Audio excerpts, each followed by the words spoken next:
सबको लगता है। सर्दियों की बात है। सुबह के 4 बज रहे थे। जयपुर की एक बारात अलवर से लौट रही थी। ठंडी हवाओं ने बस और गाड़ियों को घेर रखा था। धुंध इतनी गहरी थी कि सामने की सड़क मुश्किल से दिखाई दे रही थी।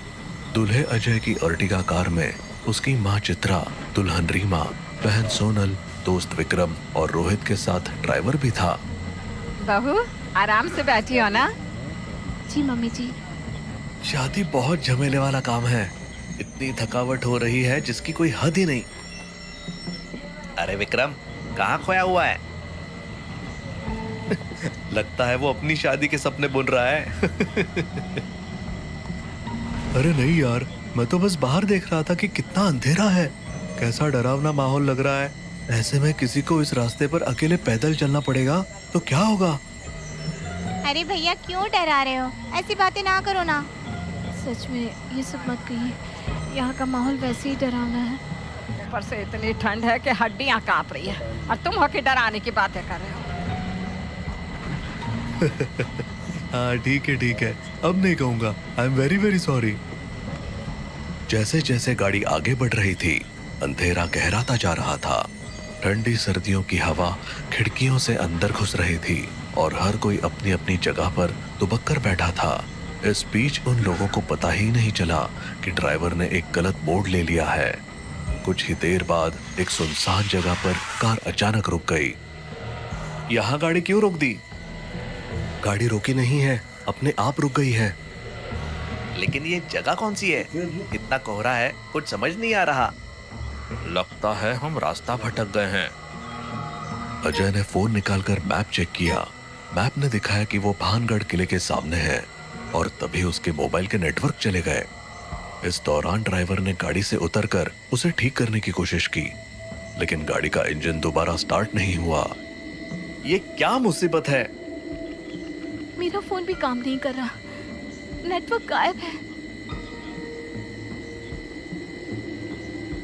हे भगवान, ये तो भानगढ़ का किला है। सुना है यहाँ रात को कोई नहीं रुकता।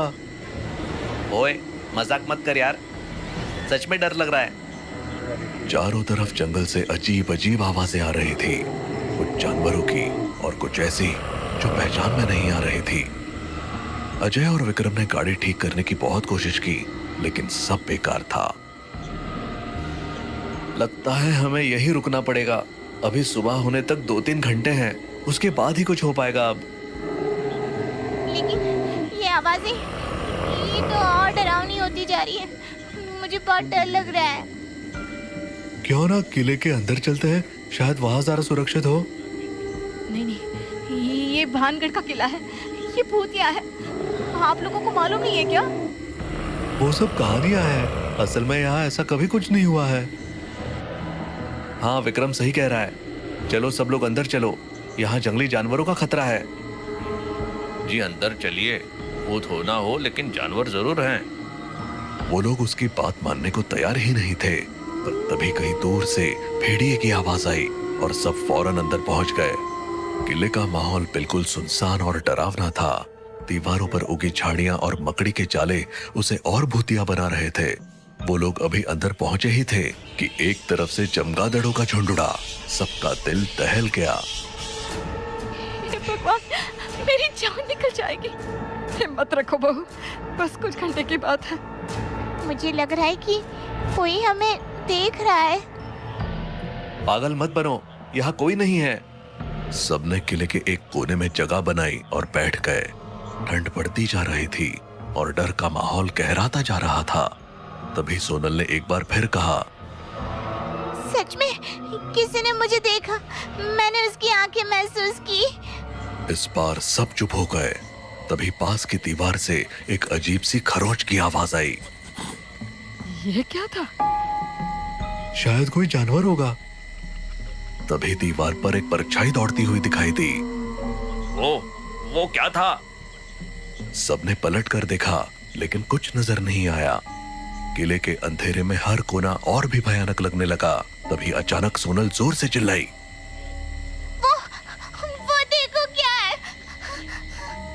सब इकट्ठे होकर खड़े हो गए। विक्रम ने अपनी टॉर्च निकाली और चारों तरफ रोशनी डालनी शुरू कर दी, पर वहां कुछ नहीं था। वो वापस आराम से बैठ गया। किले के अंदर अंधेरा गहराता जा रहा था। ठंडी हवा की सहरन हड्डियों तक पहुंच रही थी। हर कोई किसी न किसी तरह अपनी घबराहट को छिपाने की कोशिश कर रहा था, लेकिन डर का साया धीरे धीरे सभी पर हावी हो रहा था। रीमा, जो कोने में चुपचाप बैठी थी, अचानक झटके से उठी। किसी ने मेरे कंधे पर हाथ रखा। क्या? कौन? रीमा ने पलटकर देखा, लेकिन वहां कोई नहीं था। उसकी आंखें डर और हैरानी से फटी रह गई। यहाँ कोई नहीं है, शायद तुम्हें वहम हुआ होगा। नहीं, मैंने साफ महसूस किया था, ठंडे हाथ जैसे बर्फ हो। इसी बीच रोहित ने दूर से किसी के उसे बुलाने की आवाज सुनी। रोहित! तुम लोगों ने वो सुना? किसी ने मेरा नाम लिया। कौन? मुझे नहीं पता, लेकिन उस दीवार के पीछे से आवाज आ रही है। हाँ, आवाज तो आई, मैंने भी सुनी। सभी दीवार की तरफ देखने लगे। वहां कोई नहीं था, लेकिन आवाज फिर आई, इस बार और करीब से। रोहित! ये क्या हो रहा है? विक्रम, जो अब तक खुद को शांत रखने की कोशिश कर रहा था, उसे अंधेरे में एक परछाई झांकती हुई दिखाई दी। वो परछाई हर कुछ सेकंड में दिखती और गायब हो जाती। वहां कोई है, मैंने उसे देखा। विक्रम, ये समय मजाक का नहीं है। मैं मजाक नहीं कर रहा, मैंने सच में किसी को देखा वहां। सभी ने डर के मारे एक दूसरे को कसकर पकड़ लिया। अब सबको लगने लगा कि उनसे बहुत बड़ी गलती हो गई है। हमसे गलती हो गई जो यहाँ आ गए, हमें तुरंत यहाँ से निकलना चाहिए। सबने सहमति में सिर हिलाया और बाहर जाने का रास्ता ढूंढने लगे, लेकिन जब वो उस जगह पहुंचे जहां से अंदर आए थे, तो बाहर जाने का रास्ता गायब हो चुका था। किला एक भूल भुलैया में बन चुका था। बाहर कैसे जाए हम? रास्ता कहाँ गया? ये कैसे हो सकता है? तभी उनकी नजर किले की दीवार पर पड़ी। वहां एक पत्थर का शिलालेख टंगा हुआ था। उस पर लिखा था, यहाँ राजकुमारी रत्नावती का वास था, जिसे उसकी शादी वाले दिन छल से मारा गया था। उसकी आत्मा आज भी यहाँ भटकती है। ये क्या है? क्या ये सच है? यहाँ कुछ भी हो सकता है। तभी एक भारी कदमों की आवाज आने लगी, जैसे कोई लोहे की चप्पल पहनकर चल रहा हो। ये आवाज कहाँ से आ रही है? दीवार के पीछे से एक परछाई उभरी। सभी ने देखा कि एक सुंदर स्त्री सामने खड़ी थी। उसके लंबे बाल और सफेद कपड़े हवा में लहरा रहे थे। उसकी आंखों में गुस्सा भरा हुआ था। तुम लोग मेरी जगह क्यों आए? ये किला मेरा है। सबके रोंगटे खड़े हो गए। रीमा डर के मारे चीख पड़ी। ये कौन है? लगता है ये वही राजकुमारी की आत्मा है। हे भगवान, हमें बचा ले। सोनल के इतना कहते ही वो सुंदर राजकुमारी एक भयानक चुड़ैल में बदल गई और अपनी उंगली अजय की ओर उठाकर गुस्से में बोली, तुम मेरे हो, ये लड़की मेरी जगह नहीं ले सकती। उसे छोड़ दो, वरना मैं सबको खत्म कर दूंगी। अजय ने रीमा को कसकर पकड़ लिया। सभी डर के मारे कांप रहे थे। अजय कुछ करो, मुझे बहुत डर लग रहा है। मैं शादी तुझसे करूंगी, वरना यहाँ से कोई जिंदा नहीं जाएगा। राजकुमारी ने एक चीख मारी और अचानक दीवारें हिलने लगी। उसकी भयानक चीख ने पूरे किले को हिला दिया था। अचानक ड्राइवर हवा में उठ गया। बचाओ, मुझे नीचे उतारो। लेकिन राजकुमारी ने उसे जोर से दीवार पर फेंक दिया।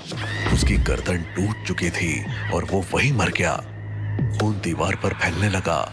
सब पूरी तरह चीख रहे थे और तभी रोहित को महसूस हुआ कि कोई उसे खींच रहा है।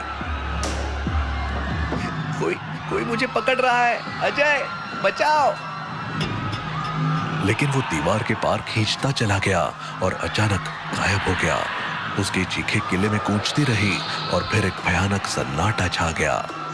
अब विक्रम को ऐसा महसूस हुआ जैसे कोई उसके सीने पर भारी पत्थर रख रहा हो। मुझे सांस नहीं आ रही, कोई मुझे बचाओ।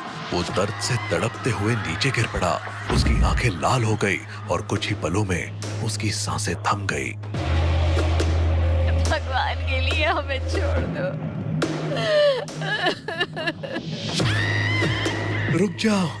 रुक जाओ, मैं तुमसे शादी करने को तैयार हूँ, लेकिन मेरी फैमिली को छोड़ दो।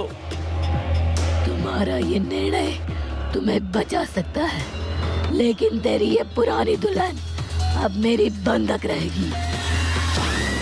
रीमा को एक अदृश्य शक्ति ने पकड़ लिया। वो चिल्लाई, लेकिन कोई फायदा नहीं हुआ। राजकुमारी ने शादी की रस्में शुरू करवाई। जल्दी करो, सिंदूर लाओ, मंगलसूत्र लाओ। लेकिन अजय चुपके से अपनी जेब से गंगाजल निकालने की योजना बना रहा था। जैसे ही राजकुमारी ने सिंदूर की मांग की, अजय ने फुर्ती से गंगाजल उसकी ओर छिड़क दिया। तेरी सारी शक्ति खत्म हो जाएगी। लेकिन गंगाजल से राजकुमारी कमजोर होने के बजाय और भड़क गई। तुमने मुझे धोखा दिया, अब कोई नहीं बचेगा। उसकी चीखों से पूरा किला कांपने लगा। दीवारें गिरने लगी। राजकुमारी ने अपना सारा क्रोध किले पर निकाल दिया। हमें यहाँ से बाहर निकलना होगा। भागो! बाहर जाने का रास्ता कहाँ है? सब बाहर जाने का रास्ता ढूंढ रहे थे, लेकिन पूरा किला अचानक ढह गया और सब दबकर मारे गए। सन्नाटा छा गया।